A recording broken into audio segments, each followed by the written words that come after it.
তুমি কি জানো, পৃথিবীতে এমন একটি দেশ আছে যেখানে দারিদ্র্য এতটাই বেশি যে সেখানে মানুষ ক্ষুধা মেটানোর জন্য মাটি দিয়ে রুটি বানিয়ে খায়? শুনতে অবিশ্বাস্য লাগতে পারে, কেউ আবার মাটি খায় নাকি? কিন্তু এটা একদম সত্যি। দেশের নাম হাইতি, যা ক্যারিবিয়ান সাগরের হিস্পানিওলা দ্বীপে অবস্থিত।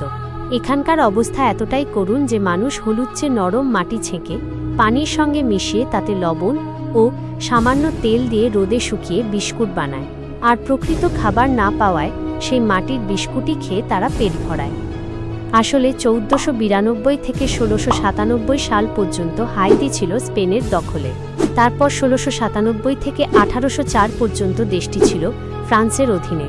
অবশেষে 1804 সালে হাইতি ফ্রান্সের কাছ থেকে স্বাধীনতা লাভ করে, কিন্তু 1915 সালে আমেরিকা সেখানে সেনা পাঠিয়ে দেশটিকে নিজেদের নিয়ন্ত্রণে নিয়ে নেয়। পরে 1934 সালে তারা দেশটিকে তার নিজের ভাগ্যের হাতে ছেড়ে দেয়।